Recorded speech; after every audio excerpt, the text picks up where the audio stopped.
com muita honra que recebo aqui todos neste quarto seminário da Associação de Pais, aqui agora alargado a todo o agrupamento de escolas de advocacia.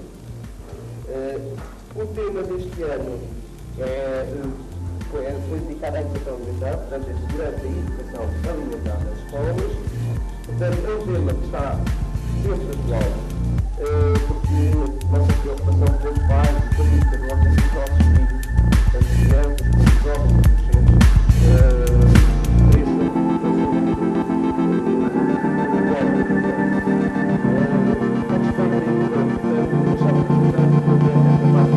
palestra, porque ainda há dias a falar com o encarregado de educação, que até é nosso associado, a respeito de outra palestra que nós fizemos aqui há uns dias atrás. Ele dizia-me assim: isso é bem importante porque eu vinha para aqui e pensei, se calhar vou ouvir já tudo o que sei. Mas foi importante porque eu aprendi coisas novas e relembrei coisas que até já estavam esquecidas. Isto serve um bocado para isso, serve para nós pensarmos um bocadinho nestes temas, e se calhar relembrarmos coisas que até pensamos que são dados adquiridos, que já nos esquecemos delas, e que, no entanto, faz-nos bem, sempre, para além de aprendermos coisas novas. Para além desta parte mais de reflexão, iremos ter, a partir da hora do almoço, portanto, uma parte mais de convívio, onde teremos um almoço voante, onde teremos depois uma tarde recreativa, onde haverá um convívio entre todos os elementos da comunidade educativa, que aliás é um dos objetivos da AFED, que haja diálogo, que haja troca de ideias entre todas as pessoas que fazem parte desta comunidade educativa do agrupamento de escolas de advocacia. Queria ainda, estou agora aqui a seguir aqui um pequeno apontamento que aqui tenho. Pronto, queria aproveitar esta ocasião para agradecer, em primeiro lugar, à nossa palestrante, que vem aqui ajudar-nos a refletir um bocadinho sobre este tema, que é a doutora Isabel Albuquerque, que é nutricionista do Serviço de Endocrinologia do Hospital Infante Dom Pedro. Queria agradecer também a todos os convidados que connosco estão, a começar aqui pelo Sr. Coordenador Adjunto do Centro da Área Educativa de Aveiro, pela Sra. Representante do Plano de Educação e Cultura da Câmara Municipal de Aveiro, também pela Sra. Presidente do Conselho Executivo aqui do Agrupamento de Escolas de Advocacia e pela Presidente da Associação de Pais, da Associação de Estudantes, da Associação de Estudantes aqui do Agrupamento de Escolas de Advocacia. Portanto, muito nos honram com a nossa presença, com a vossa presença. Não poderia terminar também este breve apontamento sem referir os 10 anos da Escola Básica de Advocacia, da Escola Mãe. Portanto, endereçar aqui os parabéns por estes 10 anos de trabalho. Muitos alunos passaram na faculdade e isto só vai revelar a importância que a Escola Básica de Advocacia teve aqui para a comunidade.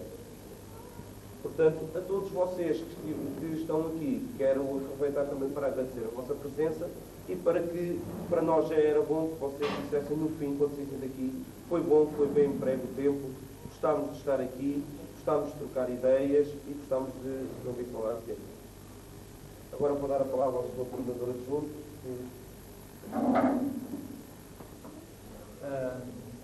Antes de mais nada, só gostava de cumprimentar o Sr. Presidente da Associação de Pais e dar-lhe parabéns por esta organização, o Sr. Presidente do Conselho Executivo, o Sr. Representante da Câmara Municipal de Aveiro, o chefe da Divisão de Educação,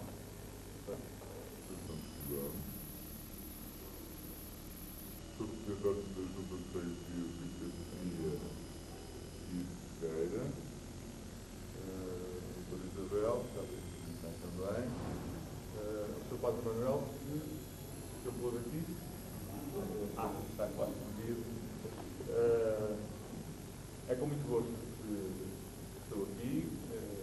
Queria agradecer desde já o convite que me fizeram para estar presente e para dizer duas palavras simples, mas que acho que nesta situação são importantes. Nós temos alunos tão bons como todos os outros. nós temos professores que, com certeza, são melhores que temos no nosso país. Nós temos, neste caso, o prazer de ter uma associação de pais que participa na vida da escola e que é capaz de organizar este seminário sobre um tema importante. No fundo, e indo um bocadinho de encontro ao tema, eu acho que nós temos os ingredientes que são necessários para fazermos aqui um cozinhado saboroso e nutritivo. O nosso objetivo nas escolas, e o objetivo, digamos, como administração, é, no fundo, fazer com que esteja à disposição de toda a gente a receita que nos permite fazer o tal cozinhado. Não é óbvio, não é espontâneo, não é sem esforço que as coisas acontecem. É verdade que em determinadas situações se criam dinâmicas que promovem escolas de qualidade. Esta promoção das escolas de qualidade depende da nossa vontade. Depende da vontade dos alunos, depende da vontade dos professores e depende, em grande parte, também da vontade dos encarregados de educação. Nós temos que assumir sempre a tarefa da educação como sendo prioritária e como sendo obrigação de cada um de nós. Se nós assumirmos parte desta responsabilidade para nós, como encarregados de educação,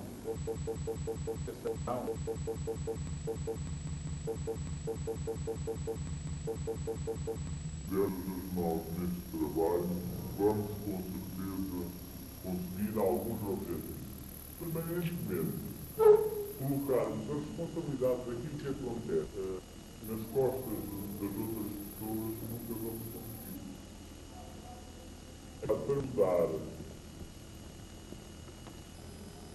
o mundo, a escola, não depende dos alunos, depende sempre de nós.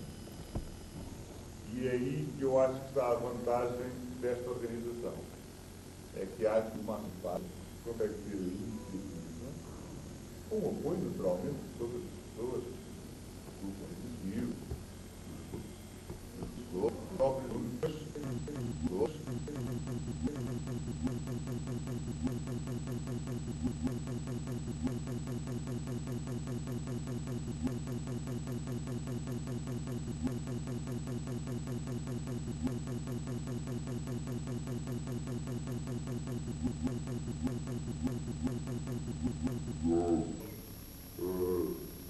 de uma maneira geral, são suas e não as transfere simplesmente para os outros, quando nós assumimos como nossas todas estas responsabilidades e cumprimos a nossa parte, digamos, então eu acho que nós temos condições para fazer a receita e para, com os ingredientes que temos, eu não tenho dúvida e tenho muitas provas que os ingredientes que temos são bons.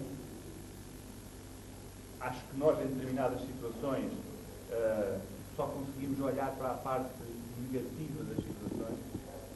Continuamos a queixar-nos do telejornal que só dá notícias, mas onde estamos, fazemos a mesma coisa. Só olhamos para os exemplos negativos. Eu pedia-vos para fazerem um esforço pequeno quando olham para uma escola. Se vocês repararem bem, eu admito que em todas as situações existem profissionais que são melhores e piores. Existem alunos que são melhores e piores. Quando falo de profissionais, estou a falar dos professores, dos auxiliares, dos assistentes administrativos, todas as pessoas que trabalham na escola. Em todos os sítios há professores bons e maus, há auxiliares bons e maus. Em todas as profissões existe.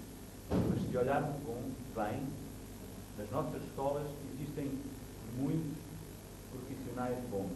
Nas nossas escolas existe um grupo notável de profissionais ótimos. Por vezes nós é que não os valorizamos o suficiente. E não olhamos só para os aspectos negativos. Temos que olhar para os aspectos positivos. Nós temos bons profissionais nas escolas. Nós temos bons alunos. E se vocês repararem, em todas as situações, a escola nos consegue dar prova disso. Tem alunos com capacidade, com iniciativa. Portanto, nós não nos podemos queixar dos ingredientes. Nós temos os ingredientes, temos os alunos, temos os tutores, temos os auxiliares, temos encarregados de educação empenhados, como se pode ver pela amostra. Agora, só precisamos de ser capazes de dar as mãos para fazermos o empenhado. E isso, por vezes, acontece nas situações onde menos esperamos. Nós temos escolas excepcionais em sítios sem nenhuma explicação especial. Estava há bocado a comentar a conversa de início, de aquecimento, digamos, que existem, por vezes, situações que seriam de escolas com dinâmicas muito boas, sem nenhuma explicação especial. Perguntam às pessoas, os vossos alunos são melhores que os outros? Não tem nada de especial. Então, é os professores. Nos professores é que está a diferença. Vocês têm professores escolhidos que são melhores que os outros. É nos professores que está a diferença. Não, também não há nenhuma diferença. Os nossos professores são iguais aos outros. Então são os auxiliares da ação educativa. São os encarregados de educação. Não se nota diferença em nenhum lado. E, no entanto, existem escolas que têm dinâmicas especiais. Alimentar, não tanto sobre a segurança, porque haveria um outro colega que, em princípio, estaria convidado também para falar nesta área, que não pôde vir. A minha área não é exatamente a segurança, não é?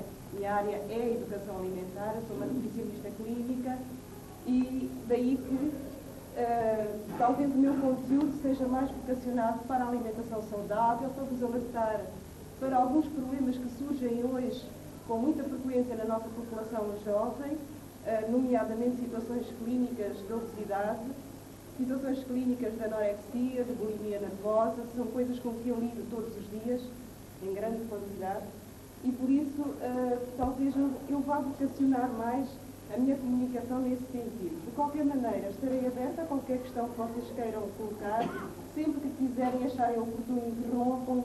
Se eu souber responder, respondo, se eu não souber, informo e depois respondo mais tarde.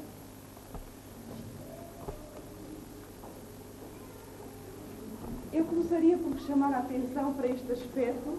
Digamos que as nossas crianças e adolescentes, 38% bebem regularmente cerveja. E alerto-vos que destes 38%, o nosso distrito de Aveiro está aqui muito bem posicionado. Portanto, há estatísticas que nos dizem que Aveiro será o distrito onde maior consumo de cerveja se faz entre os jovens.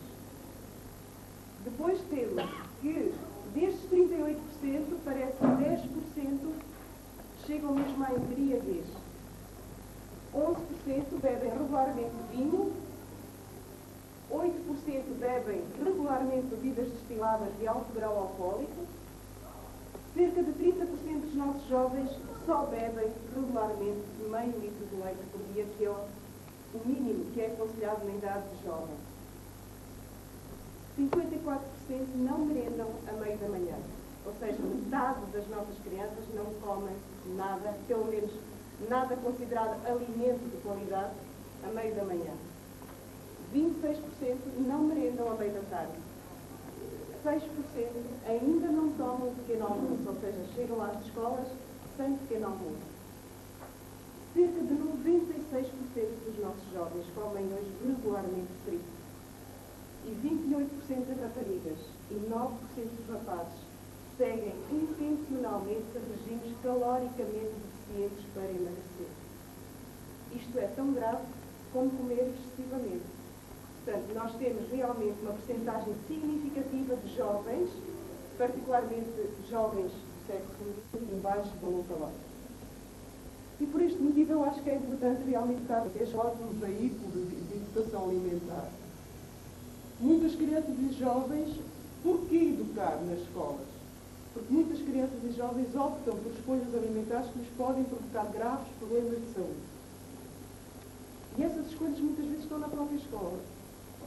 Estabelecer hábitos alimentares saudáveis nos jovens é crucial.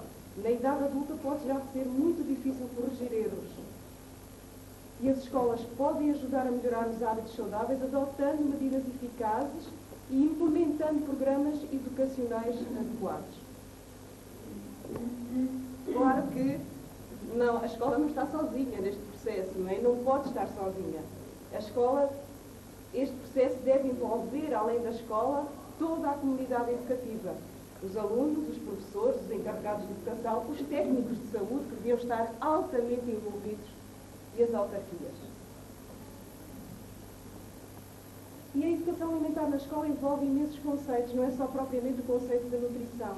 É o conceito do ambiente, da ecologia, da agricultura, o consumo, a malnutrição, a insegurança alimentar, a fome.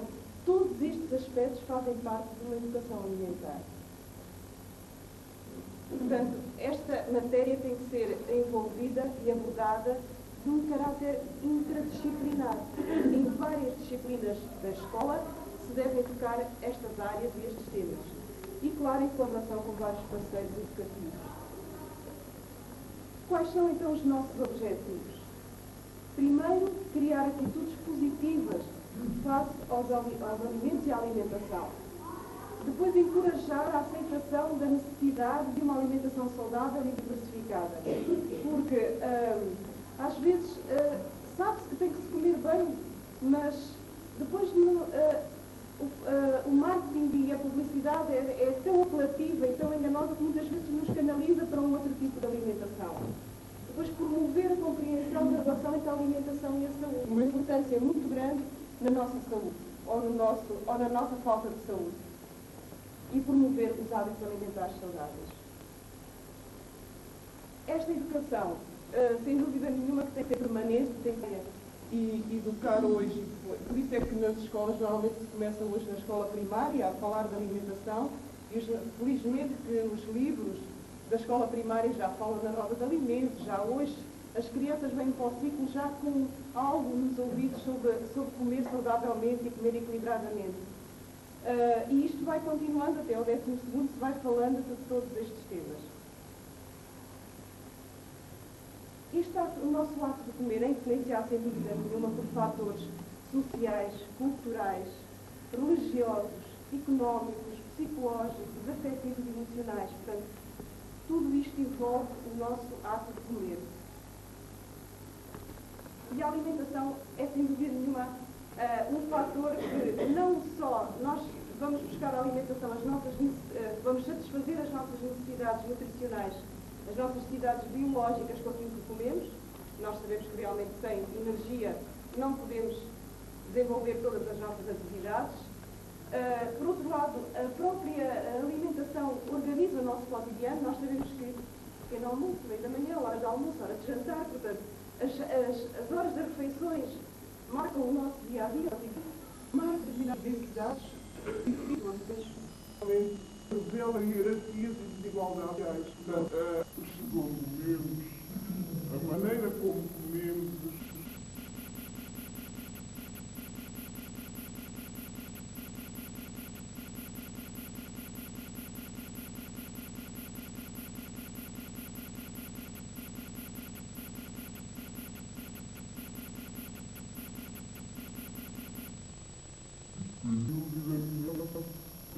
estes aspectos interligados são extremamente importantes e são aquilo que nos motiva muitas vezes a comermos com deve ser. E o que é que se passa em Portugal? Em Portugal, nós temos atrás um padrão alimentar até considerado saudável. E um padrão alimentar considerado mediterrâneo que se tem vindo a alterar por ele.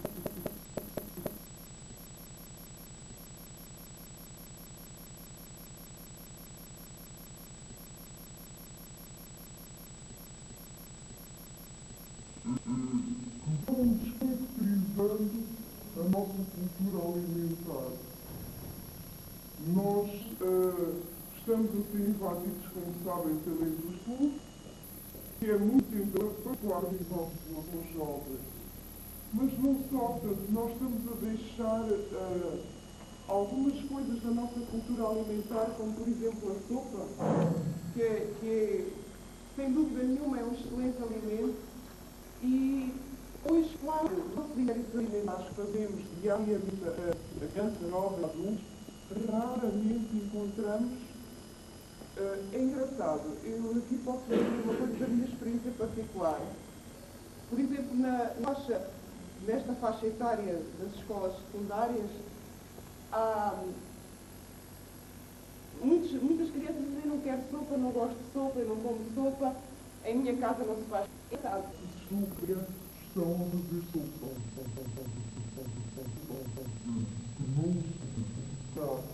E por vezes em consulta, quando os faço inquéritos alimentares, eu lá em casa faço sempre sopa. Não sei quantos dias, é prático e tenho sempre comida à disposição. Portanto, acho que há um voltar à nossa tradição na população na idade universitária. Portanto, estão novamente a fazer sopa e a dar valor à sopa. Até acham que um prato de sopa com mais qualquer coisa já se faz uma alimentação equilibrada. Enquanto que a nossa população aqui dos 12 aos 16, aos 17, há uma grande relutância, por exemplo, no consumo de sopa. Saladas e legumes, a mesma coisa. Saladas e legumes no prato, raramente eu encontro uma criança que me diga que come saladas e legumes com prazer, à vontade, sem condicionantes disto ou daquilo, eu não gosto disto, não gosto daquilo. Quer dizer, é difícil encontrar uma criança que goste e que consuma regularmente saladas e legumes às refeições. Portanto, há uma descaracterização realmente daquilo que era o nosso padrão alimentar, fundamentalmente no consumo de saladas e legumes e sopa. Isto tem a ver fundamentalmente com as novas modas e com as novas alimentações que entretanto foram trazidas para a nossa cultura e que não eram nossas, não é? Mas que têm uma grande adesão, sem dúvida nenhuma. É isto, não é? Nós assistimos hoje. Só que este tipo de padrão alimentar leva a esta epidemia, que já é considerada epidemia da obesidade. E em cada 100 crianças portuguesas, 15 apresentam sintomas de obesidade. Não é de excesso de peso. Excesso de peso são muitas mais. Excesso de peso hoje, podemos dizer que quase 50% da nossa população, uns comem 4.000 calorias e não engordam, e outros comem 1.500 e engordam. Não é? Portanto, isto tem a ver com a componente genética. Como eu disse, o comportamento alimentar depois faz-nos mais ou menos gordos, e a diminuição da atividade física. Também há estudos hoje já divulgados que revelam que a nossa população é a menos ativa da comunidade europeia. Portanto, nós temos a população jovem menos ativa. E às vezes não nos parece, parece-nos que todos os jovens praticam desregulações do comportamento alimentar.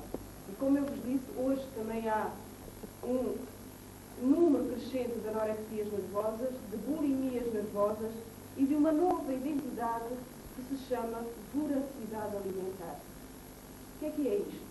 Portanto, a anorexia nervosa, julgo que tem ideia, é uma doença de foro mental, é uma doença que deve ser tratada de uma forma multidisciplinar, não é nada fácil de tratar, é uma situação que envolve um não querer comer e uma imagem completamente distorcida. Portanto, o jovem acha que é gordo mesmo, e exige um tratamento, como disse, multidisciplinar, nem só médico, nem só psicológico, nem só nutricional. Tem que haver uma equipe a tratar esta situação, caso contrário ela não se resolve facilmente. A bulimia nervosa já é mais frequente, é aquela vontade súbita de comer tudo e mais alguma coisa, e depois o peso na consciência de ter ingerido tudo aquilo que se acha que não se devia comer. E então, esta bulimia nervosa pode levar muitas vezes ao vómito, ao querer pôr para fora rapidamente tudo aquilo que se ingeriu e que sabemos conscientemente que está errado. Mas naquele momento a vontade é devorar, é comer, é tudo aquilo que está à frente. Isto pode muitas vezes ser desencadeado até por stress, de testes, de uma situação pontual, até das situações amorosas. Portanto, isto pode ter imensas relações com o nosso estar, com o nosso sentir no momento. Portanto, a bulimia leva a que muitas vezes, por exemplo, haja assaltos ao frigorífico durante a noite de limpeza total do frigorífico.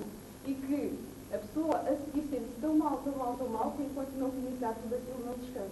Portanto, isto são situações que normalmente, quando não tratadas, vão depois levar à anorexia nervosa. A voracidade alimentar é este comer desmesurado que hoje existe de tudo quanto é lixo alimentar, de tudo quanto está à disposição que não presta, que não tem qualidade.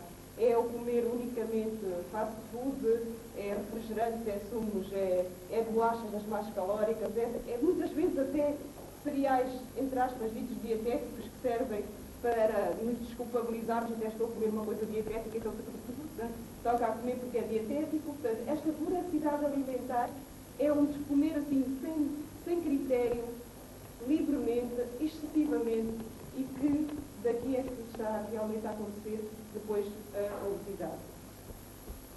De leite, embora nos últimos anos em Portugal nós tenhamos conseguido aumentar a ingestão de leite, ela ainda não é suficiente na nossa população.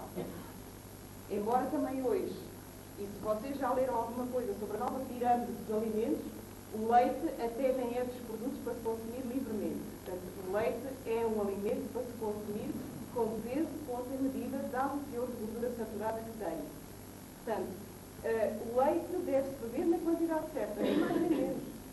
Porque é um veículo de gordura bastante desequilibrada, gordura rica em ácidos gordos que são bastante heterogéneos. Portanto, o leite é importante fundamentalmente pelas proteínas, pelo cálcio, não pela gordura.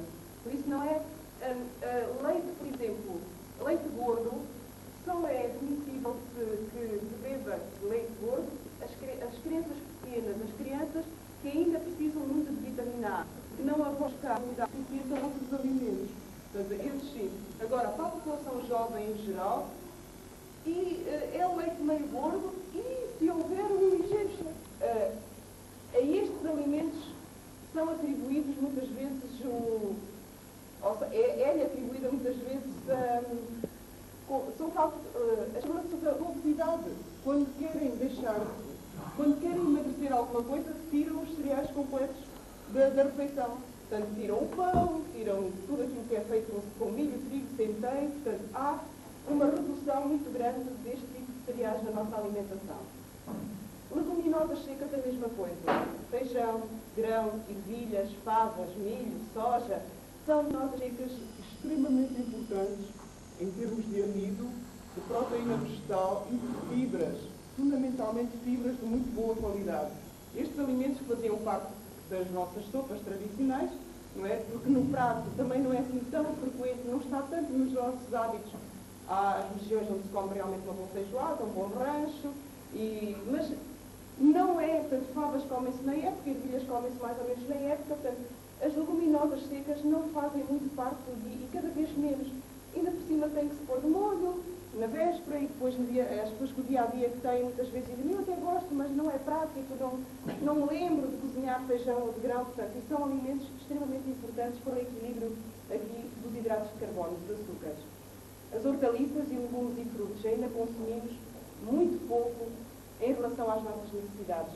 Nós aqui, neste grupo de alimentos, é que vamos buscar substâncias, as chamadas antioxidantes, que são as substâncias que vão, no fundo, neutralizar todas estas substâncias que nós hoje estamos a consumir, tipo nitrofuranos e outras, não é? Que nós consumimos nos alimentos e que se não consumirmos hortaliças, nem legumes, nem frutos, dificilmente temos capacidade de neutralizar essas substâncias.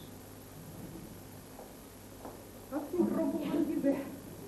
Os principais erros alimentares ainda continuam a ser, em termos de pequeno almoço, o primeiro almoço, como vimos, e merendas escassas ou inexistentes. Continuamos a encontrar muita gente que faz 3 refeições por dia, pequeno almoço, almoço e jantar. Portanto, refeições intermédias não se fazem, ou muitas vezes até com o intuito de emagrecer, eliminam-se os meios da manhã e os meios da tarde, porque se pensa que realmente o número de refeições às vezes pode condicionar a maior obesidade. Consumo excessivo ainda de sal.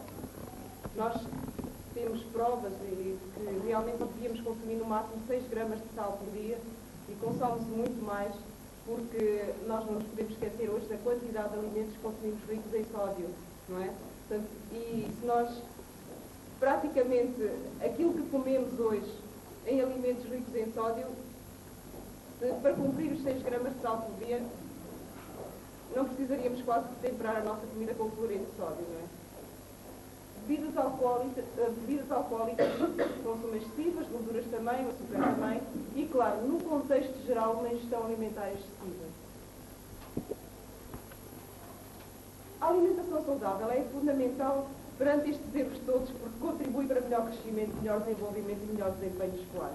E sem dúvida nenhuma que os professores muitas vezes são espectadores desta situação, porque ainda existem muitas crianças que ao fim da manhã estão desatentas, irrequietas, que muitas vezes não se sabe muito bem o que é que elas têm e podem ter única e simplesmente uma baixa de açúcar, uma hipoglicemia.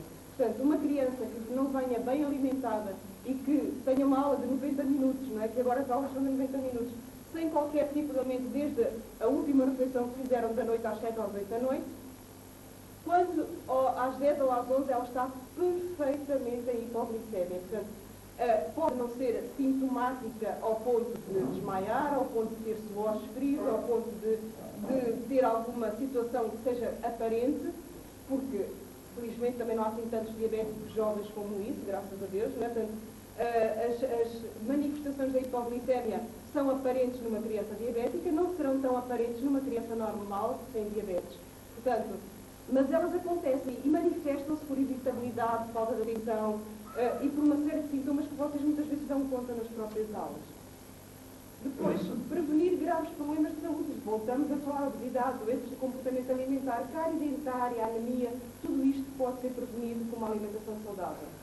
E ajudar a prevenir os problemas quando na idade adulta, particularmente doenças cardiovasculares e cancro.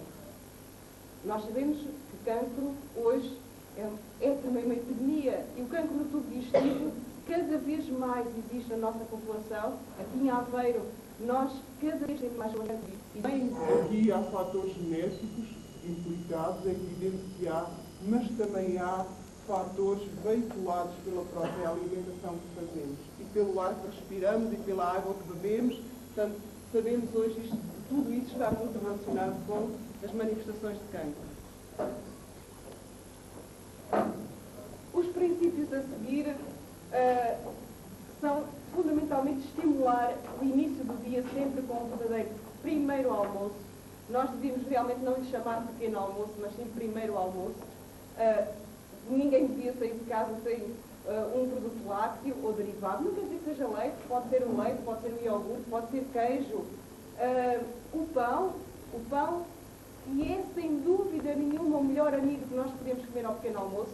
Não são os cereais pequeno almoço que são o melhor amigo para o pequeno almoço. Eu aqui tenho pena que tinha uns rótulos para vos trazer, mas eram em acetato, eu não tinha pedido retroprojetor. Uns rótulos, mas eu convido-vos a ler detalhadamente os rótulos dos alimentos dos cereais pequeno almoço e verem que todos eles, desde os mais ricos em açúcar, desde aqueles mais enriquecidos em mel, em chocolate, até aos ditos dietéticos, eles quase todos têm o mesmo valor calórico. Se vocês olharem bem, quase todos eles andam entre 300 a 400 quilocalorias por 100 gramas. Claro que uns têm esse valor calórico à custa de açúcares, outros terão esse valor calórico mais à custa das gorduras. Agora, 100 graminhas de pão só têm 180 calorias. Portanto, há um medo terrível de comer pão, muitas vezes ao pequeno almoço, porque engorda e põe-se uma taça cheia de cereais, seja eles quais forem, desde os dietéticos aos outros mais chocapitos e golden grams. Eu não gostaria de falar em nomes comerciais, mas é isto. Todos estes, incluindo, posso-vos dizer que os mais simples que estão no mercado e aqueles que têm uma maior semelhança com o pão ainda é o vulgar cornflake, que é minimamente equilibrado e que podemos fazer equivalência com o pão, mas não quer dizer que não se possam comer e que não sejam alimentos que até têm o seu valor, são enriquecidos em uma série de vitaminas, em ferro, mas com muita conta, peso e medida. Porque 5 ou 6 colherzinhas de sopa, por exemplo, de cornflakes, equivalem-se a um pão em termos de hidratos de carbono e em termos de amido. E venham cá dizer que 5 colheres de cereais dão a mesma saciedade com o pão. Não dão. Nós comemos uma taça com 5 colheres de sopa de cereais dentro de leite e, passado uma hora, estamos cheios de fome. E estamos com uma vontade enorme de comer mais qualquer coisa. Porque o cereal, devido ao processo de industrialização que tem, é de fácil digestibilidade e provoca como é de fácil digestibilidade, liberta o seu açúcar rapidamente. Ao fim de meia hora de termos comido uma taça com cereais, temos uma subida do açúcar no sangue e, felizmente, para aqueles que o seu pâncreas funciona como deve ser, há uma produção imediata de insulina para baixar esse açúcar. Portanto, a sensação de fome que nós temos é uma fome reativa. Portanto, é uma fome que acontece por uma baixa rápida desse açúcar no sangue. Come-se, há uma curva rápida e uma descida rápida. Portanto, o cereal de pequeno almoço não dá saciedade. É por isso que as pessoas têm que comer uma grande quantidade e têm que comer uma boa taça de cereais para se sentirem confortados em termos de estômago. Daí que comam o dobro das calorias ou o triplo quando comem um pãozinho ao pequeno almoço. Realizar 5 ou 6 refeições por dia com intervalos não superior a 3 horas e meia. Isto é fundamental para que se aproveitem os alimentos, aquilo que nós precisamos, os nutrientes que precisamos e eliminemos aqueles que não interessam. Portanto, estar 4, 5, 6 horas sem comer, quando se faz a próxima refeição vai haver uma absorção muito mais eficaz de tudo aquilo quando se come. Portanto, não contribui nada para o controle do peso, comer esporadicamente. O que controla o peso é comer, não é o de bicar permanente, não é a voracidade, não é comer constantemente, mas é espaçar entre 3 a 3 horas e meia cada refeição. Claro que depois não comer muito, não é? Portanto, se nós comermos com este intervalo, nunca vamos ter tanta apetência para encher o prato como quando só comemos 2 refeições por dia. Aumentar novamente a repetição, leites, cereais completos, leguminosas, secas, hortaliças, legumes e frutos. Diminuir o consumo de sal, gorduras e açúcar. Como é que se diminui o consumo de sal? Primeiro, se nós eliminarmos parte dos alimentos industrializados que muitas vezes consumimos, eliminamos logo uma carrada de sódio, particularmente nas conservas, nas semiconservas, nos fritos que se compram, portanto, nos produtos muitas vezes pré-fritos, que depois acabamos de os fritar em casa. Portanto, todos esses produtos industrializados têm um grande teor de sódio. Gorduras, a mesma coisa. Portanto, nós, quando compramos alimentos já pré-confeccionados, são sempre alimentos com maior teor de gordura. E o açúcar, não é? Que está envolvido em uma série de alimentos que comemos. Beber água em abundância é uma coisa que realmente também falha muito. A nossa população bebe muito pouca água. Em relação às necessidades, nós temos todos necessidade de pelo menos 1 litro, 1,5 litro de água por dia e raramente a gente consegue pôr a população a beber isso. Não ingerir bebidas alcoólicas e excitantes, como café, chá preto, não é?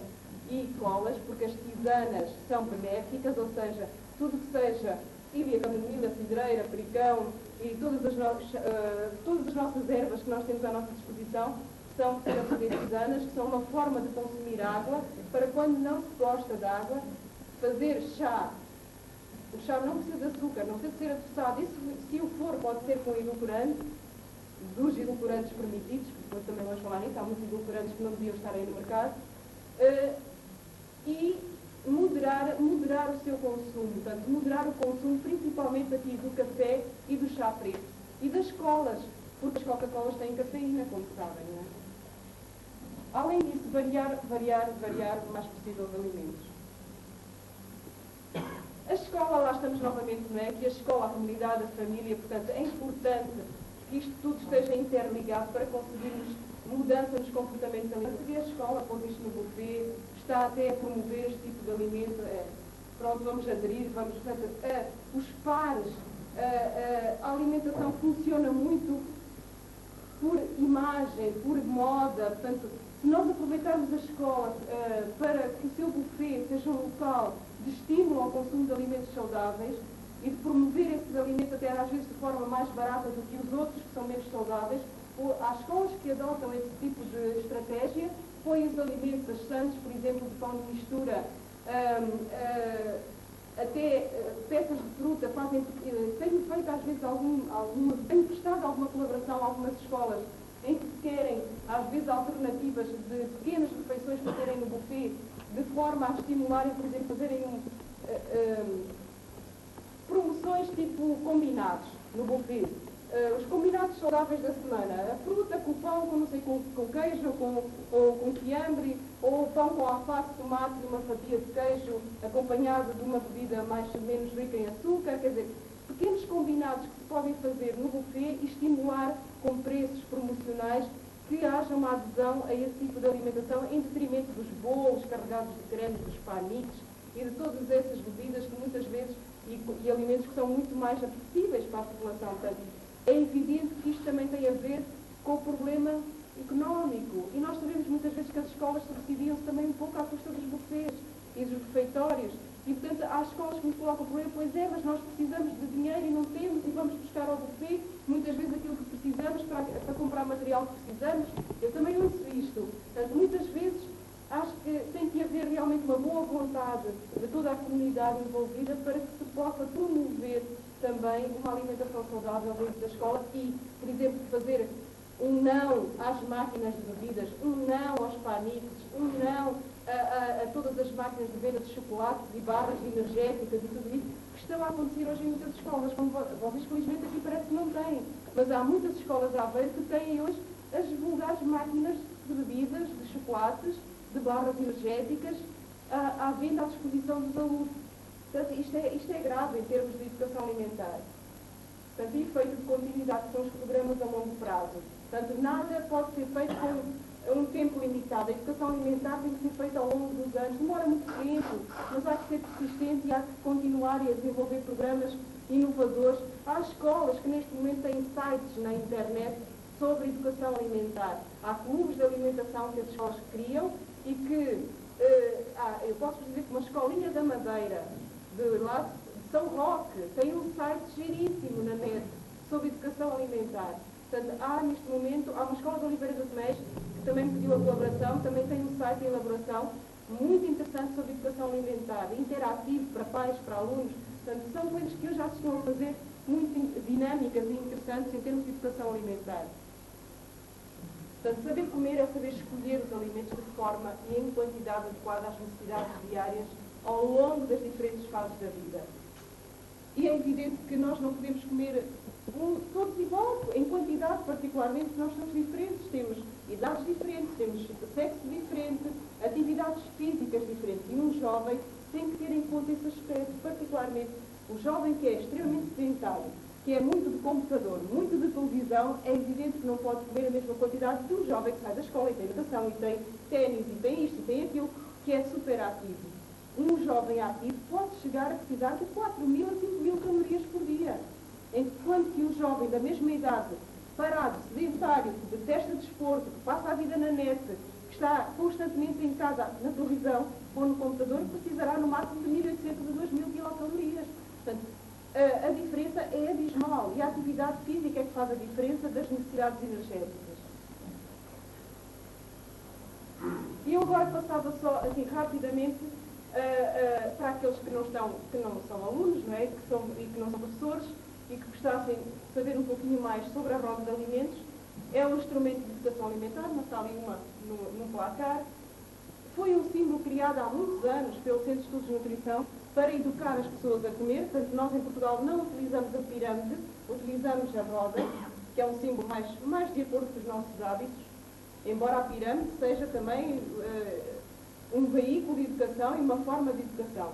Os alimentos que a integram estão associados de acordo com as suas afinidades nutricionais, ou seja, cada setor da roda tem uma afinidade em termos de componente nutricional, ou seja, há o grupo dos legumes e dos frutos, que são os alimentos mais ricos em vitaminas, em sais minerais, em água. Depois temos os alimentos, o grande grupo dos hidratos de carbono, que são fundamentalmente açúcares de lenta absorção, também produtores de proteínas e de muitas vitaminas. Temos o terceiro grupo, que é o grupo do leite e dos derivados do leite, grande produtor de proteínas e de cálcio, e também de gordura, devido aos teores de gordura que existem nesses alimentos. Depois temos a carne, o peixe e os ovos, que são os alimentos fundamentalmente proteicos e grandes produtores de gordura também. E os alimentos de gordura só por si, óleo, azeite, manteigas, margarinas, que formam o último setor da roda, que é o mais pequenino, que são aqueles alimentos que mais de 80% é gordura. Sem gordura, não tem proteínas, não tem hidratos de carbono, portanto é praticamente só gordura.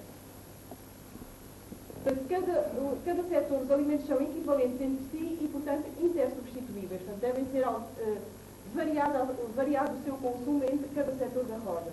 Porque, embora sejam parecidos, não são iguais. E se nós comermos sempre cenouras ou sempre tomate, vamos ter sempre o mesmo tipo de vitaminas, o mesmo tipo de antioxidantes. Portanto, nós temos que variar bastante entre cada setor, entre os alimentos de cada setor, para podermos ter uma alimentação realmente rica. De forma circular é a imagem de complementaridade. Portanto, isto é importante. A nossa roda dá essa ideia que nós devemos comer de tudo e devemos comer como complemento uns dos outros, portanto, respeitando as percentagens que cada setor realmente representa. Cá estão os setores desiguais, diferente peso que cada grupo deve ter para uma alimentação equilibrada e saudável. Precisamos muito pouco de carne, peixe e ovos.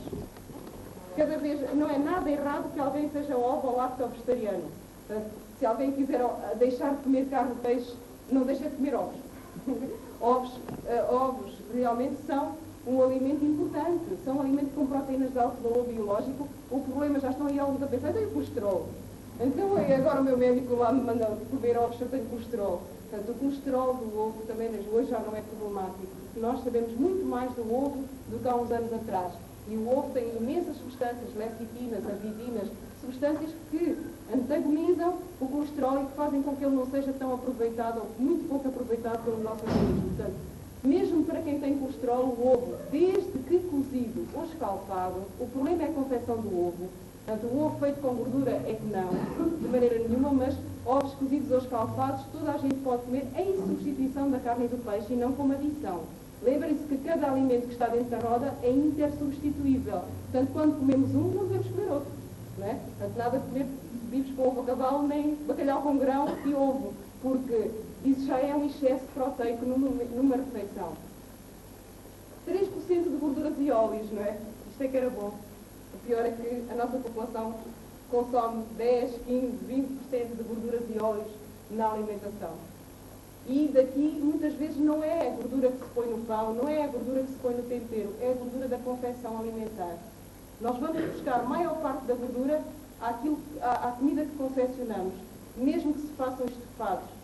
Mesmo que as pessoas já digam assim, eu até já faço estofado em cru, estofado em frio, tudo bem, é uma maneira saudável de consumir. Mas se depois aquele molho que é todo por cima das batatas e do arroz, é evidente que a carne deixou lá a sua gordurinha toda e aquele molho está enriquecido com aquela que nós adicionamos para fazer o estofadinho.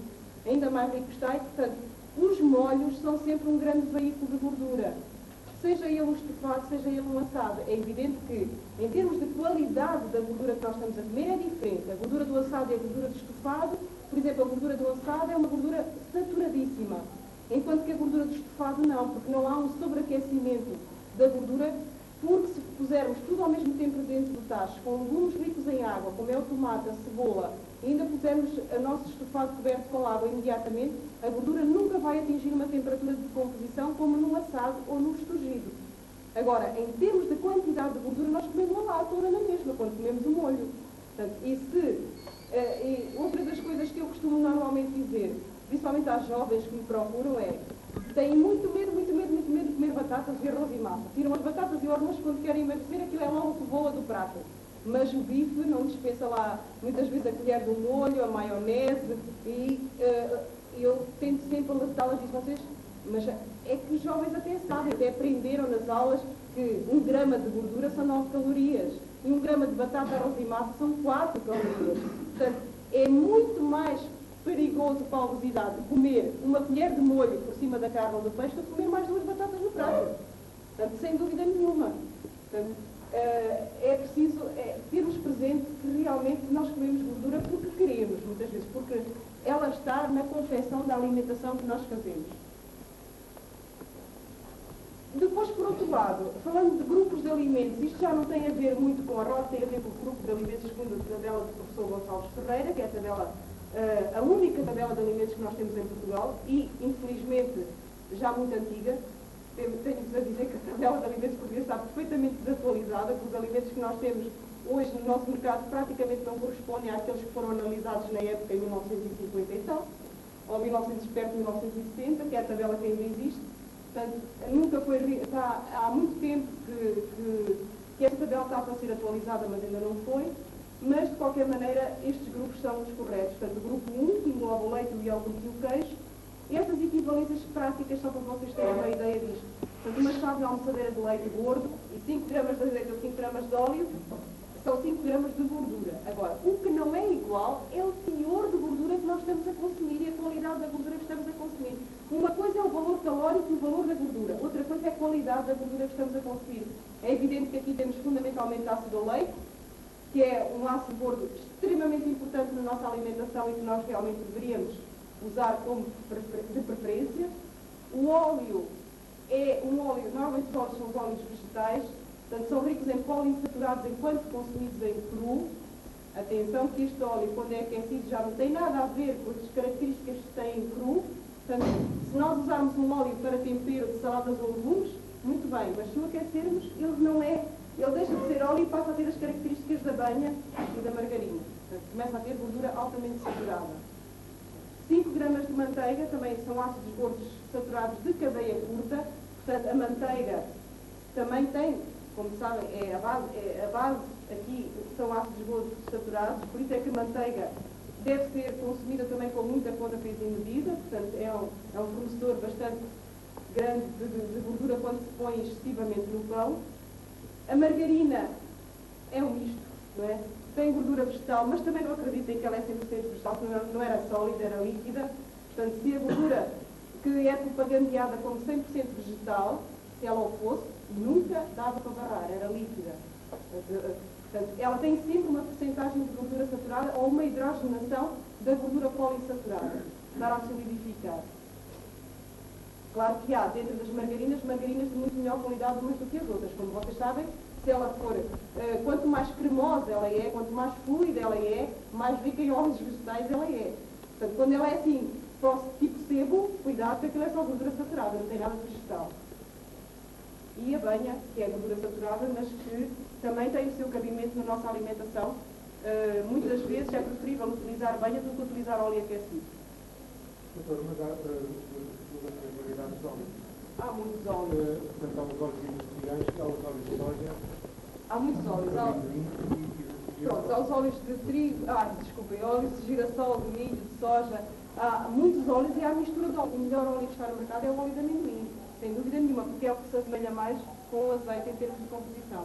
Portanto, e o óleo de amendoim é o único óleo que podia ser usado, ou pode ser usado para fritar, porque tem uma composição idêntica ao azeite. Agora, os outros óleos alimentares têm muitos benefícios quando em cru. E, por exemplo, quando há colesterol, ou quando há dislipidemia, quando há alteração das gorduras do sangue, é importante que as pessoas temperem não só com azeite, temperem com azeite e óleo, uma mistura de azeite e óleo. Porque os poliinsaturados são extremamente importantes no controle da dislipidemia. Agora, o que eu quero chamar a atenção é que os óleos realmente são ricos nesse tipo de substâncias, nos ômegas 3 e nos ômegas 6, quando são em cru. A partir do momento que são aquecidos, alteram-se completamente. O óleo de amendoim é realmente um óleo que é uma pena ser o mais caro, não é? Porque é realmente aquele que daria para fritar quando se frita esporadicamente. O grupo 4, cereais e derivados, leguminosas secas e batata, portanto, são realmente alimentos que eu volto a dizer extremamente importantes na nossa alimentação. Nós, quando fazemos um plano alimentar, nós atribuímos, mesmo nas obesidades e na diabetes, cerca de 50% do valor calórico total aos hidratos de carbono, aos amidos. Portanto, isto tem um peso muito grande na nossa alimentação e pensem sempre numa coisa, sempre que nós tiramos as batatas, o arroz e a massa e o pão da nossa alimentação, estamos a fazer uma alimentação com um teor muito mais elevado de gordura e de proteína. Porque se não há hidratos de carbono, é evidente que as proteínas e a gordura vão estar em relevo na nossa alimentação. E são muito mais heterogénicas e são muito mais prejudiciais à nossa saúde, a gordura em excesso e a proteína em excesso, do que são os hidratos de carbono. Principalmente os hidratos de carbono complexos, que são estes aqui. Não estamos a falar aqui nem de sacarose, nem de frutose, que é o açúcar da fruta, que também é um monossacárido. Aqui estamos a falar de moléculas complexas do amido. Portanto, meio pão, 25 gramas de pão, é a mesma coisa que 2 colheres de sopa de arroz ou de massa cozinhado, em termos de amido, a 3 colheres de sopa de feijão, grão, favas ou ervilhas, a uma batata média de 80 gramas, a mesma coisa que 26 palitinhos de esparguete, 20 gramas em cru, 4 bolachas pequenas de água e sal, ou 3 bolachas pequenas tipo Maria. Portanto, sempre que comemos meio pão, podemos substituir por qualquer uma destas coisas. Portanto, que é, em termos de amido, equivalente. E a alface, que tem um valor energético praticamente nulo, é mesmo de consumo livre, portanto, as calorias são mínimas. A cenoura, a beterraba, as couves, feijão verde, tudo isso é praticamente equivalente em termos energéticos e é muito pouco. São normalmente 15, 20 calorias por 100 gramas é quase insignificante. Por isso é que nós dizemos sempre saladas e legumes comam à vontade, sem exageros, porque também não é preciso exagerar. Às vezes já faço dieta das couves, portanto não é preciso comer dieta de couves. O que é preciso é que todos os dias no prato haja alguma coisa colorida a acompanhar o nosso prato. Em relação às frutas, eu queria vos chamar a atenção, porque isto a fruta é, digamos que os alimentos, para nós tem um conceito de saudável, pronto, e a fruta é, olha, quando os nossos filhos não querem comer pão, dizem, pelo menos come uma peça de fruta, não é? Portanto, a fruta é normalmente tida como um alimento saudável e é saudável, só que nós não podemos esquecer-nos de uma coisa. A riqueza desta fruta em frutose, em açúcar, é muito grande. Portanto, nós quando comemos a fruta, estamos a comer umas gramas significativas de frutose. E por isso, quando nós temos em casa alguém com excesso de peso, alguém com alteração do açúcar no sangue, alguém com alteração dos triglicerídeos, quando se pode dizer que triglicerídeos é gordura, então o que é que isso tem a ver com açúcar? É que quando nós consumimos açúcar, sacarose e frutose em excesso, fruta na alimentação, muitas vezes, eu pergunto logo se tem fruta no quintal. Porque normalmente são grandes comedores de fruta. São pessoas que comem fruta livremente e que esse açúcar, realmente não sendo gasto para a atividade física, é transformado rapidamente em triglicerídeos. Portanto, a fruta é um alimento saudável, dada a sua riqueza em vitaminas, em sais minerais, em antioxidantes. Claro que sempre que nós temos fruta de quintal, sempre que nós sabemos aquilo que a fruta tem em termos de produtos químicos, há que a comer, se ela não tiver produtos químicos, há que a comer sempre com a casca, que é a melhor maneira de comer a fruta. Agora, realmente a maioria das pessoas não tem essa vantagem de ter fruta no quintal. E como nós adquirimos fruta, isto é como tudo, não é? É como todos os vegetais que nós adquirimos em supermercado e que sabemos muitas vezes que teoricamente eles são saudáveis, mas por outro lado poderão estar carregados de produtos químicos. Portanto, isto hoje é o problema da segurança alimentar. E aqui é que Portugal, realmente, a Comunidade Europeia tem que investir. É na segurança alimentar, porque nós consumimos realmente muitos aditivos e muitas substâncias que têm efeitos cumulativos ao longo dos anos, que não têm efeitos agudos, mas têm efeitos cumulativos ao longo dos anos por serem produtos químicos. Mas, voltando a falar, que eu não queria entrar nessa área, portanto, estou a falar aqui na equivalência dos frutos, só para vos dizer que 50 gramas de banana ou 60 gramas de uva têm muitas vezes... São substâncias que hoje existem em tudo praticamente que nós comemos no nosso dia-a-dia. O equilíbrio alimentar e nutricional vem de uma escolha, então, criteriosa de alimentos, da combinação variada deles, da culinária saudável, do consumo... Na culinária saudável também é... Cuidado quando se diz assim, um grelhado é saudável. Um grelhado é saudável se for bem grelhado, porque se for mal grelhado é pior que um frito. Entende? Portanto, um grelhado, se for crestado, se for carbonizado, é pior, carregadinho de benzopirenos. Portanto, é muito pior do que um frito. Portanto, é preciso grelhar, mas nunca crestar, nem nunca de comer a parte que está carbonizada dos alimentos, que é a coisa pior que nós podemos fazer, para o cancro do tubo disto. Portanto, combinações variadas, culinária saudável, consumo repartido ao longo do dia e quantidades adequadas, idades e atividades. Portanto, isto aqui, a quantidade é que tem muito a ver com isto aqui, não é? Portanto, mediterrânica, desculpa que eu não vos tinha dito. Portanto, a caracterização alimentar da alimentação mediterrânica, segundo parece, dos padrões mais saudáveis, e que está muito de acordo com a nova pirâmide que saiu este ano, com o novo símbolo que foi lançado este ano da pirâmide, levou assim uma volta. Vocês na base da pirâmide antigamente tinham anidos à vontade, leite à vontade, cereais. Portanto, neste momento temos que ter este aspecto, é importante. Consumo moderado de pescado, fundamentalmente pescado, carne de criação, aves e coelhos, seria ótimo, não é? Se tivessem condições para às vezes comer livremente, porque o teor de gordura das aves e do coelho realmente parece ser das mais equilibradas, ovos e os doces também podem entrar aqui na alimentação mediterrânica se forem comidos algumas vezes na semana no contexto de uma refeição equilibrada. Vejam bem, os doces, 2,5 litros à refeição, chá, infusões de ervas, culinária simples, saborosa e rápida, de alimentar organizada, com primeira refeição relativamente abundante. Portanto, este padrão está provado, pelo menos até agora, ser relacionado com uma menor incidência de doenças crónicas, cancro e doenças cardiovasculares. Portanto, a cozinha mediterrânea simples e tradicional, variada, rica de cor e sabor, permite harmonizar o prazer à mesa com uma promoção de saúde. E eu acabaria com alguns exemplos de atividades feitas em escolas, em termos de educação alimentar, como por exemplo nesta do Norte, são crianças de escola primária, que fizeram a sua própria horta, portanto isto são escolas do meio rural, e que cultivaram a sua horta para ver crescer os alimentos e fazer educação nesse sentido. E aqui, exemplo de um clube de alimentação que promoveu santos saudáveis para o seu buffet, portanto quem ensina aprende a ensinar e quem aprende ensina a aprender. Ficava por aqui agora à vossa disposição, se vocês quisessem colocar alguma questão.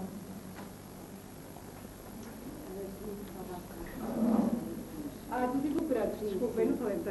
Os edulcorantes é o seguinte, os edulcorantes que estão aprovados pela FDA, pela e a sacarina, são os 3 substantes que podem ser utilizados.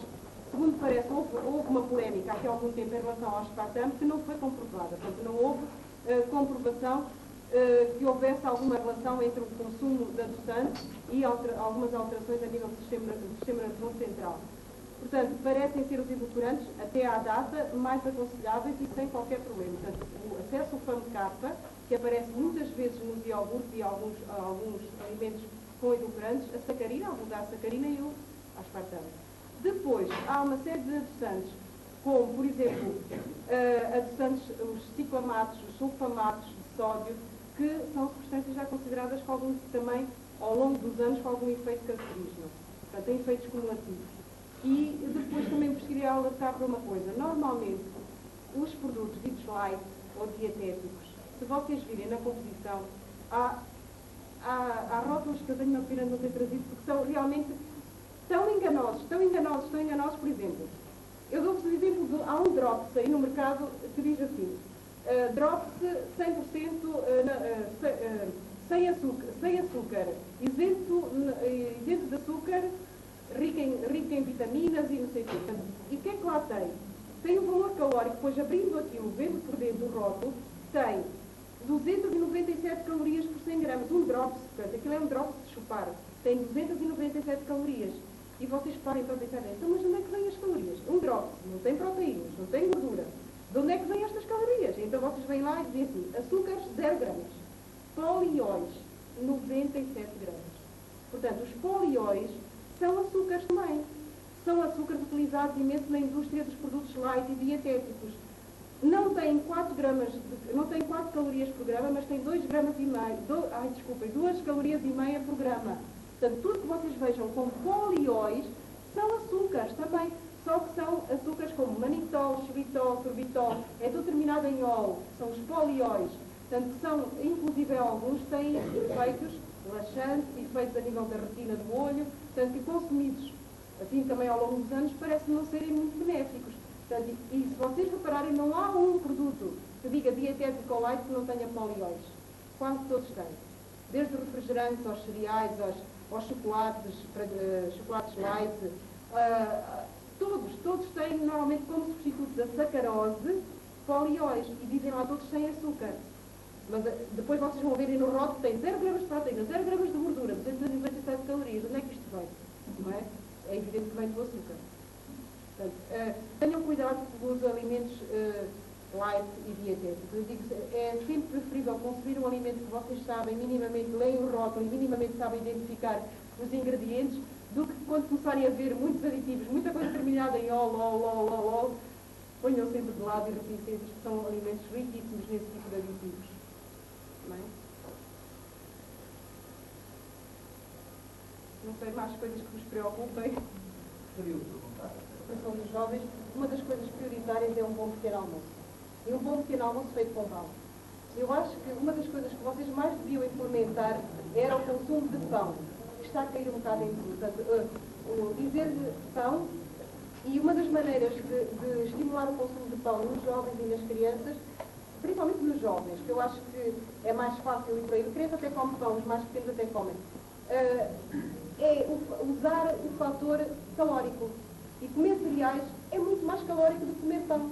Portanto, e o pão é um amido mais complexo, é um amido que nos nutre e que nos dá saciedade durante muito mais tempo. Portanto, isso é um conceito fundamental. Pequeno almoço com pão. Depois, merendas a meio da manhã, Ou a escola tem opções saudáveis, ou tem pão. É o que eu costumo dizer, pão é sempre o melhor para o meio da manhã. Há iogurtes, há leite, portanto, são sempre opções mais saudáveis, portanto, do que os bolicaus, os panicos e tudo isso são alimentos carregados de gorduras desequilibradas e de muito açúcar. Fundamentalmente, portanto, se puderem, se não gostarem, porque a gente sabe que hoje o jovem não gosta de ir pela lancheira, nem com o pão embrulhadinho para comer.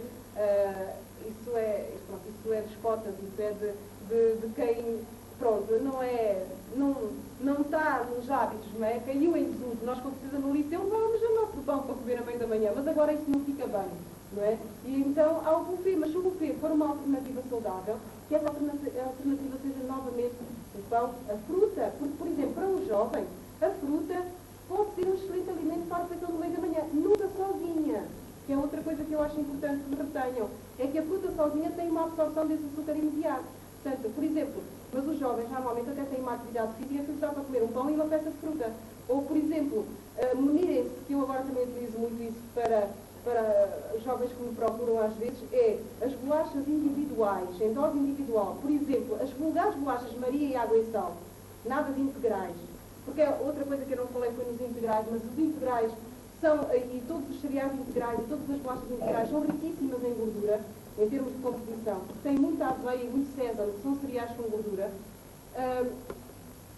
Por exemplo, neste momento há no mercado aí algumas casas nacionais que têm a vulgar bolacha de água e sal mais simples, em dose individual, em pacotinhos individuais. Tem a bolacha Maria em dose individual, que podem-se socorrer muito bem desses pacotinhos e levar, já não é levar assim um pão embrulhado em papel, no guardanapo, e comerem depois com uma peça de fruta ou com um iogurte que adquiram ou com um pacote de leite. Pronto. Depois, refeições, almoço e jantar, sopa. Um conceito importante, sopa. É o melhor veículo de vitaminas e sais minerais, sopa. Às vezes, quando não são resistentes a comer saladas e legumes no prato, se comerem a sopa, vocês estão garantidos. Não precisam de comer saladas e legumes no prato, não se preocupem com isso, se eles comerem sopa.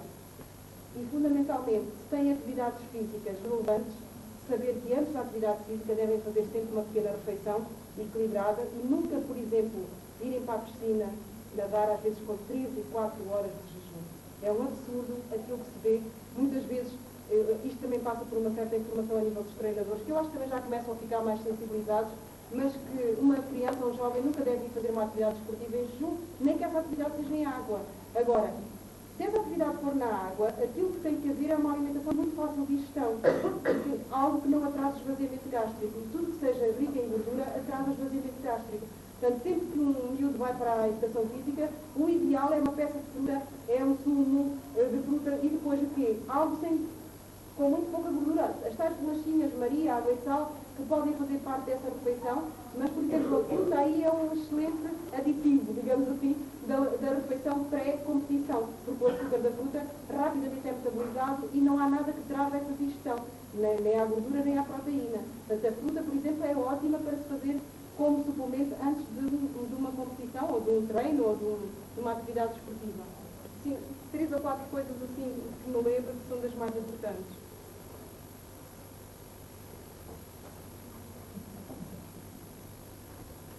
E nós aqui, por exemplo, como os atletas fazem jejum antes de eles irem competir, o que está errado. E depois há que fazer suplementos normalmente hipertónicos, isotónicos, à custa de açúcares e outras substâncias nos intervalos das competições para dar energia, o que não é suficiente, não é? Ficam extremamente esfoliados, ao fim de uma atividade física, esse açúcar já foi todo consumido pelo músculo e a pessoa está perfeitamente esfoliada de outros nutrientes. Portanto, isto é outra área extremamente importante na área da nutrição e desporto. Portanto, muito fácil leitura sobre a problemática dos nitrofurantes. Algo que se lê assim de uma forma muito, muito fácil e que dá-nos para terem uma ideia do que é, dos riscos, e muitas vezes até também, inclusive, também do excesso, com certeza, de zelo que neste momento está a acontecer. Porque, digamos, que aquilo que está no mercado neste momento, em princípio, se pode comer. Portanto, aquilo que não podia está retirado, está embargado. Portanto, aquilo que está no mercado neste momento é porque, em princípio, se pode comer. E os efeitos, por exemplo, dos nitrofurantes são efeitos a longo prazo e a quantidade ainda não está perfeitamente definida. Qual é a quantidade que um adulto, um humano, teria que comer para ser realmente considerado cancerígeno? Portanto, isso ainda... Mas o site do Ricardo Jorge está muito interessante e tem, sobre esse aspecto, uma informação, acho que muito fácil de leitura. dar muita coisa em azeite, não é? Fazer fritos em azeite. E digamos que aí só se peca se for excessivo, lá está. Se forem muitas vezes. Agora, o fritar, por exemplo, em azeite, é de todas as gorduras que nós temos, a mais saudável para o fazer. Só que já não está nos nossos hábitos. Nós dificilmente encontramos alguém que goste do sabor do frito em azeite neste momento. Não é? Portanto, mas o fritar em azeite, quando se fritar em azeite, seria excelente. Neste momento, no restaurante era em azeite que era... Certeza que era em azeite. Os antigos fritavam em azeite. Não fritavam em qualquer outra... Ou azeite ou banha, não é? Eram as duas coisas que se fritavam. Os óleos são recentes. Os óleos têm cerca de 40 a 50 anos de existência. Portanto, não eram produtos utilizados pelos mais velhos, 60, 70, 80 anos. Era azeite e banha. Eram as duas únicas gorduras utilizadas para fritar. E os fritos eram alimentos festivos. Fundamentalmente em festa havia sempre fritos. Mas fora disso, não, eram os ensopados e as sopas. Não é? Ainda hoje, felizmente, aqui na nossa região de Aveiro, nós até temos muitos adultos idosos que ainda continuam a fazer a sopa de feijão com a carne cozida lá dentro. E isto muitas vezes parece-nos desequilibrado, mas não é. O que era desequilibrado era em épocas de vacas magras, não é? Como eles nos dizem muitas vezes, que não era a carne que coziam lá dentro, era tocinho, não é? Eram as barrigas que coziam dentro dessa sopa. Isso sim tornava a sopa extremamente rica em gordura saturada e desequilibrada. Agora, se for feita uma sopa com feijão, que tenha imensos legumes, e que aquelas couves assim inteirinhas ainda, e com carne magra cozida lá dentro, essa sopa é uma refeição. Portanto, essa sopa pode ser utilizada como refeição única. Um prato de sopa à carne cozida, desde que seja magra, ou aquela carne do osso que tem a fibra agarrada, que é extremamente saborosa, e depois comer essa carninha com mais umas hortaliças inteiras que estejam dentro da sopa, e uma peça de fruta, e tem uma refeição perfeitamente equilibrada. E há muita gente ainda que o faz.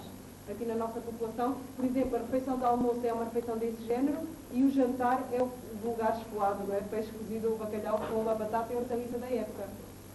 Só que a nadar em azeite, habitualmente. E depois a broa lá a molhar assim. Que normalmente às vezes o prato fica sempre limpinho. A broa, sempre que os vossos filhos precisarem de algum material em termos de trabalhos na área da alimentação, digo sempre isto nas escolas, procurem aquilo que eu tiver possibilidade de lhes fornecer. Nós temos, neste momento eu vou fazer um bocado de publicidade aqui à minha classe, a Associação Portuguesa de Nutricionistas neste momento tem um site também na internet muito interessante, que é a APN, www.apn.org,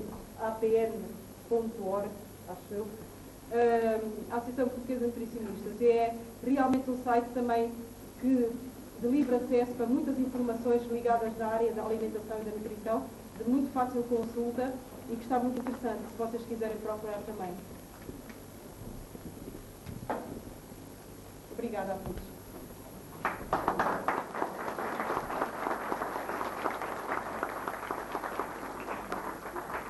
Ora bem, acho que foi bastante interessante a palestra que a doutora Isabel Albuquerque fez. Eu, pessoalmente, tomei aqui várias notas de coisas, de pequenas curiosidades que não sabia e com certeza que vamos aproveitar a sua disponibilidade, se calhar para convidar para estar aqui futuramente connosco e se calhar até junto das nossas crianças das escolas do primeiro ciclo e da pré, para nós. Eu falo como pai, que tenho uma criança, tenho uma com 7 anos, quase 7, e outra que tem 1 ano e meio, e às vezes para o meu filho de 7 anos é um bocado complicado mesmo falar-lhe em termos de quantidades calóricas, o que isso para ele não sabe. Portanto, tentar-lhe incutir uma boa alimentação e tenho um bocado de dificuldade de fazer-lhe chegar a mensagem. É um tormento para comer sopa em cama. É quase contar a história carochinha, pronto. Mas vamos aproveitar se calhar a sua disponibilidade olha, eu gostaria só de terminar, portanto, isto, peço imensa desculpa, minha falta de prática para estas ocasiões, mas no início gostaria ainda de referir, para além das pessoas que estavam aqui na mesa e que, portanto, algumas tiveram que se ausentar por motivos profissionais, de ordem profissional e de ordem pessoal, portanto, gostaria ainda de referir que estão connosco o senhor representante da Junta de Freguesia de Cacique, doutor Honra, também, esteve a senhora representante da Junta de Freguesia de Esgueira, está também connosco o senhor Padre Manuel, que está aqui connosco, Para além da Sra. Presidente do Conselho Executivo, estão também as Sras. Vice-Presidentes, para nos honraram com a sua presença, e quero aproveitar aqui que, quando falei dos 10 anos da escola, faltou-me, foi improvável da minha parte, qualquer desculpa, é o nosso obrigado à Associação de Pais, ao Conselho Executivo da Escola Básica de Cacia, porque sempre nos apoiaram, não temos razão de queixa, qualquer coisa que nós pedimos, eles ajudam-nos. Portanto, agradecemos imenso a vossa disponibilidade e sem vocês não era possível nada disto que estamos a fazer aqui hoje. E queria também ainda referir que estará connosco, eu não conheço, mas penso que está connosco o Sr. Representante da Associação de Pais do Centro Social e Paroquial de Cacia. Está aqui, penso que é o Presidente da Assembleia Geral, não é? Pronto, por isso eu fico a conhecer. Pronto. Quero também ainda deixar uma palavra de agradecimento, desde a Junta de Freguesia de Cacia e todas as outras firmas e amigos que nos ajudaram a levar esta iniciativa de pé.